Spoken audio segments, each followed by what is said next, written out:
Quando a gente começa com a ideia de fazer o Arte em Cores, um projeto de arte urbana, levar para a rua o artista promover o artista, dar visibilidade para o artista. Era um momento de pandemia, era importante que ele tivesse ali já de cara uma geração de renda, e daí ele sempre recebeu uma renda quando ele participa do Arte em Cores. A gente tirou gente que nunca tinha pintado na rua, para pintar na rua. Então você tinha desenhistas ultra realistas que pintavam com canetinha, sabe? Porque às vezes realmente era o material que ele tinha disponível. Uma turma do nanquim. Não, você tirar o artista que está no nanquim, que está no desenho, que está na pintura pequena, está na tela, levar para um outro meio e ele se sentir plural, um artista plural. E isso é legal. Isso legal. Eu acho que esse projeto traz. Não é fazer um funil da carreira dele, assim, mas não estreitar, mas ampliar. Uma coisa que é muito legal que eu acho disso tudo é assim, você vai criando esse repertório de técnicas, né? E por quê? Porque não é porque o cara pinta a óleo que eu sempre falo isso, que toda ideia que ele tem que ser uma pintura a óleo. Pode ser uma outra coisa, pode ser um nanquim, pode ser uma grande dimensão, uma instalação, pode ser um texto, pode ser uma música, pode ser milhões de coisas. Então o cara começa a se permitir novos caminhos, ele começa a entender que nem tudo tem que caber naquele formato que ele começou, ele pode ser expandido. Então acho que o artista hoje vê muito isso. O Instagram serve muito para isso, quando muitas vezes você mira o artista vê uma pessoa que ele admira e tal, se ele for pesquisar, ele vai ver que grandes artistas legais, eles têm isso. Eles são generosos com a ideia. Eu acho que muitas vezes é isso, sabe? A sua ideia é para ser uma outra coisa, não tem que ser... Ela tem que se encaixar dentro daquilo ali, sabe? Eu acho que isso traz segurança para o artista.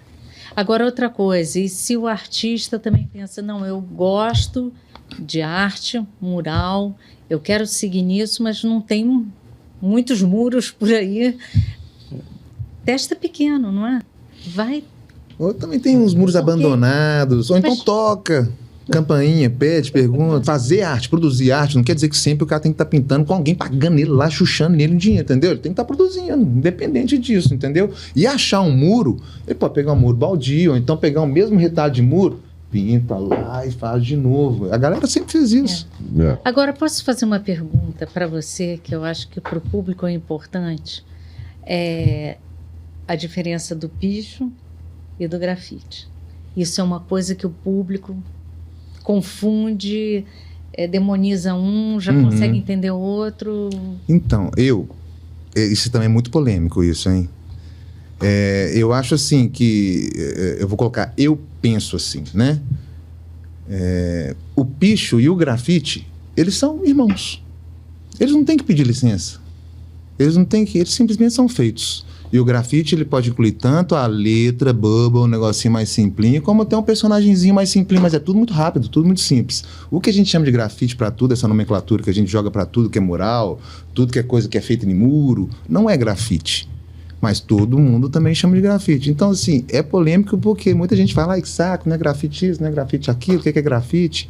Mas eu acredito que o grafite e a pichação, eles caminham lado a lado. O resto, para mim, é muralismo. Se tocou lá, pediu, posso fazer, tal, não sei o quê, misturou técnicas, fez um negócio mais apuradinho e tal, para mim já virou muralismo. O grafite, para mim, pode ter ser com rolo, não quer dizer que tem que ser com spray, sabe? Mas o grafite não tem que pedir licença. Ele é feito. Igual picho, né? Essa é uma discussão bem antiga. Eu, assim, já presenciei discussões sobre isso. Várias, inclusive artistas de rua discutindo, cada um com um pensamento muito oposto ao outro. Mas, de uma forma geral, existe um certo consenso de dar visibilidade para um lugar que a cidade esqueceu. Sim. Ou de pessoas, né? Ou de vidas, ou de uma história, né? Então, ou seja, normalmente o grafite ou o picho, ele é atraído para um lugar que está esquecido. Então ele vem como um sinal de alerta, quase que como um alarme. Olha aqui, ó, vocês estão olhando para tudo menos para isso aqui. Às vezes, o picho ele vai além. O picho ele evidencia realmente uma problemática social muito maior, né? Então ele pode pegar um prédio que está na avenida principal ali, que todo mundo está passando e vendo que está limpinho, sapeca o picho. Agora, eu já escutei uma vez uma coisa, pergunte a 5 artistas a definição entre o grafite e o picho, que você vai ter 6 definições diferentes. 6 ideias diferentes. Exato, né? exato. Uma coisa que também ninguém pensa, nenhum artista pensa, assim, tá no meio de arte o tempo todo. Então eu tenho vários amigos que são artistas, mas eles são montadores, por exemplo, de exposição. Uhum. Então eles estão em contato ali com um curador, tá nesse meio. Uhum. Esse meio fazer parte do seu dia a dia. Então não dá para vender agora arte, se eu não estou vendendo, mas eu vou fazer montagem, eu posso ser assistente de iluminação, ser assistente de produção e tá inserido no mercado porque você vai fazendo conexões dentro do mercado de arte. E quem mora lá no interior do Pará? Quem mora dentro do interior do Pará, fique atento às escolas municipais, que às vezes têm projetos, ao teatro municipal, à prefeitura.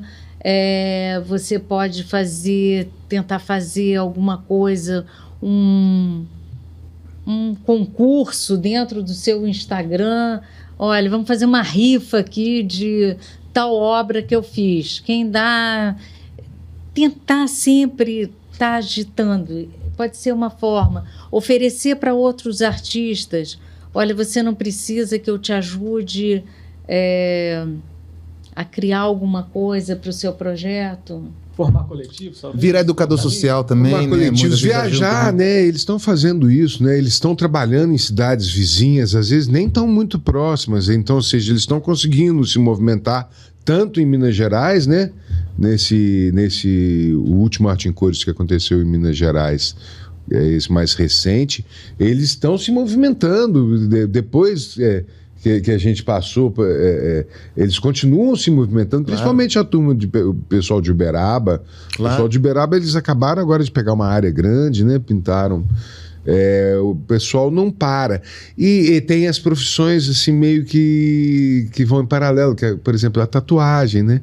Muitos dos artistas que participaram do Arte em Cores, eles também têm estúdio de tatuagem, sabe? Outra coisa, ser arte educador. Grandes artistas, por exemplo, o professor que dá aula no Arte Motive, que é um curso ao vivo e online que eu tenho de arte contemporânea do século XXI, ele é professor de universidade. E ele é artista com galeria renomada, com uma carreira sólida, com exposições, porque é assim, às vezes vende um quadro, daqui a pouco não vende. Exatamente, é assim que faz. Mas quando eu digo arte educador, eu estou dizendo, por exemplo, em algumas realidades menores, né, tipo, mas talvez que tenha um contexto periférico, talvez, de você, talvez não com um curso, né, para você poder dar aula e tudo, de você tocar, por exemplo, aqui em BH tem muitos projetos desse tipo, né, que passam, assim, perto de algumas situações que a gente tem problema sério com drogas, né, tipo, perto da Lagoinha, ali. Então tem muitos projetos que, tipo, acho que o Criança Esperança foi um deles que começou a tocar esse... Aí a própria prefeitura fez o Arena, depois fez o Fica Vivo, né? Então muitos desses artistas que fazem grafite e atuam no cenário urbano, eles campam, eles fazem dinheiro dessa forma, se envolvendo com esses projetos sociais que tem através do próprio governo, né, da prefeitura, da sua cidade, né, de entender questões que a arte pode talvez estar mudando. Aí tem uma parte lá que é mais periférica. Pô, vamos começar a pintar lá os bairros, fazer umas ações, né, e talvez isso pode ganhar outros ventos. Existia, quando Arte Naive era chamada de Arte Naive, tinha um espaço de Arte Naive no Rio de Janeiro. Os pais precisam trabalhar, às vezes trabalham no fim de semana, mesmo em periferia, bota uma mesinha na praça da sua cidade e dar aula para 5, 6 crianças, os pais pagariam para isso, para ocupar as crianças naquele momento. Exatamente. Cidades que não têm tanta oferta de diversão para as crianças, é uma forma. Não, e até numa cidade grande como Belo Horizonte, que você tem oferta de diversão, acho que tem várias tá todo mundo formas. fugindo muito do telefone também. Fazer coisas manuais. Mas engraçado, essa é uma coisa oficinas no meio da polêmica. praça. Isso para mim é polêmico. Por É quê? polêmico? Porque aí a gente vai cair na questão da arte e educação e no outro tipo de coisa, que sim, é um jeito de você se manter.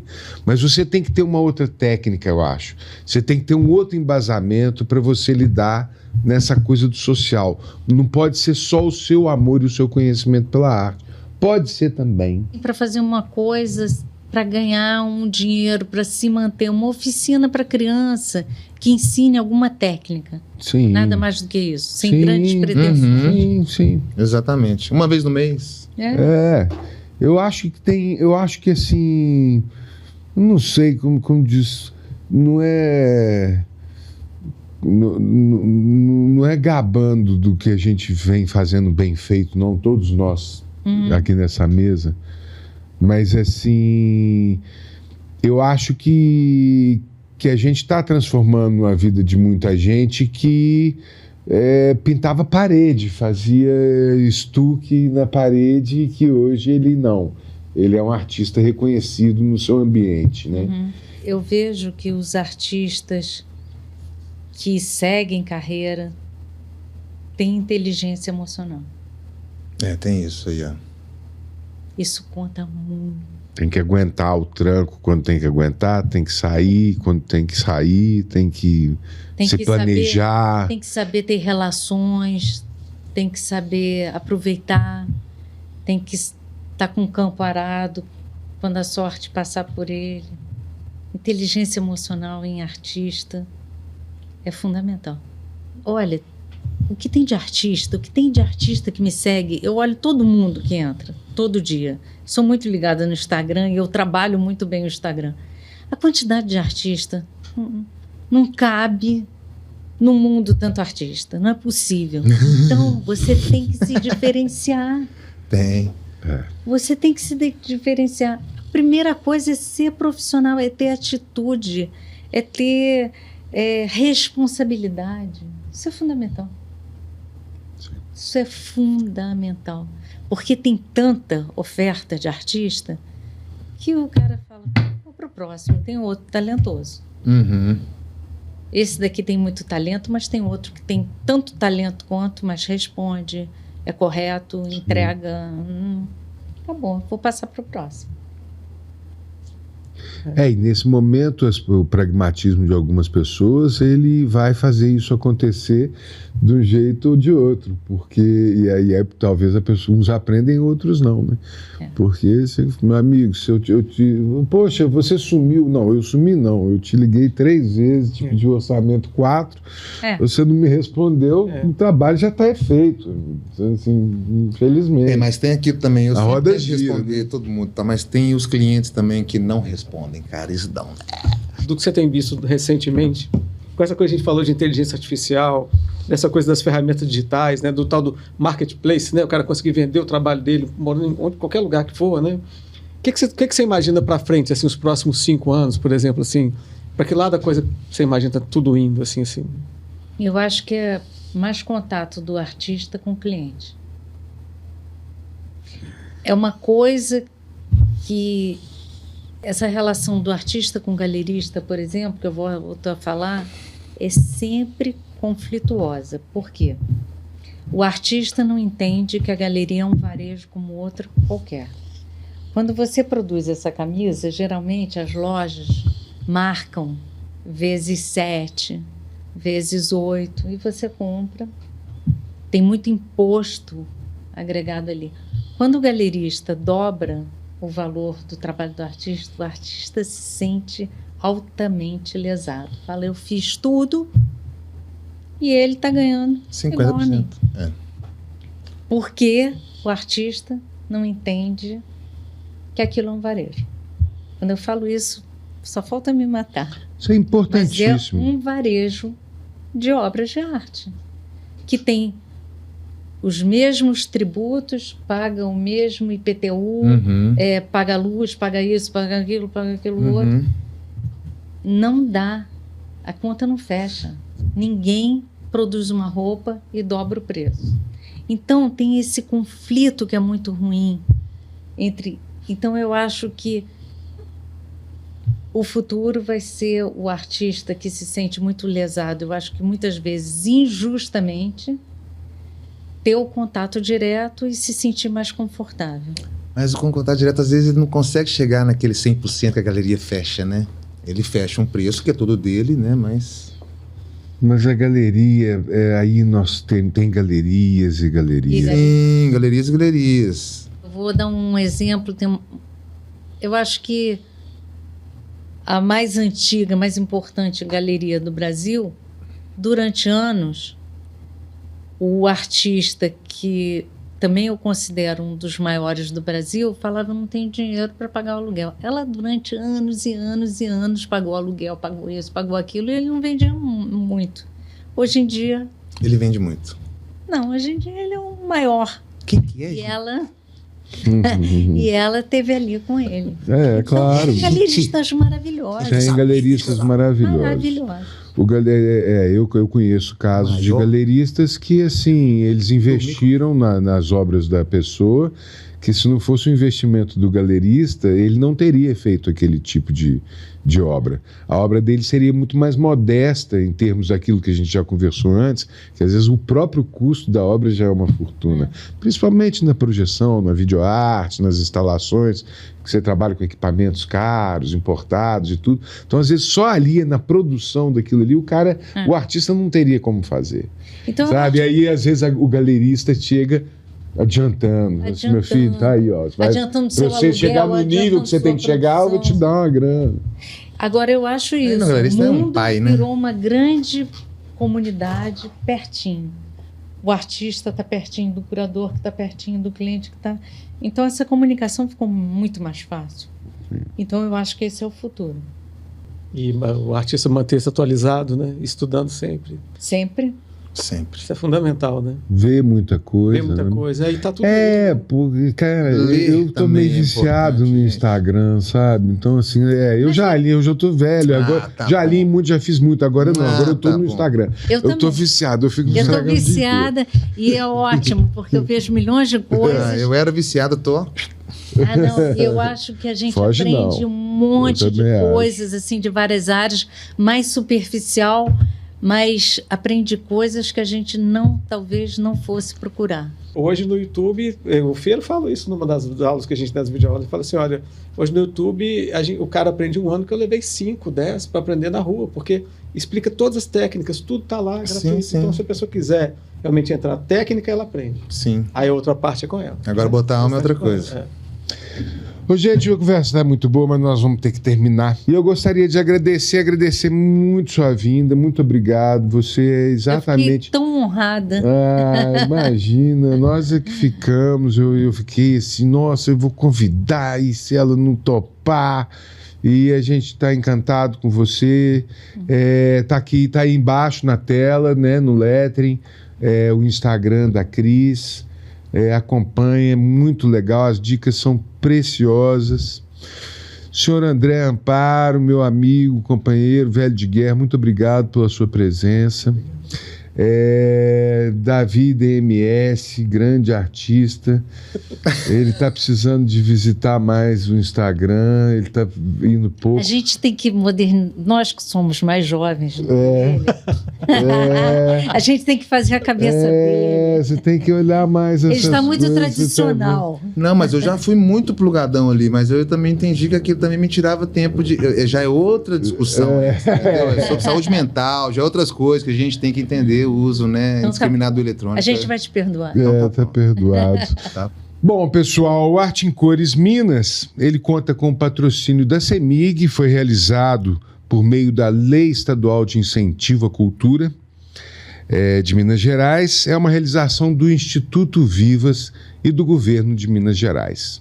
Um grande abraço a todos.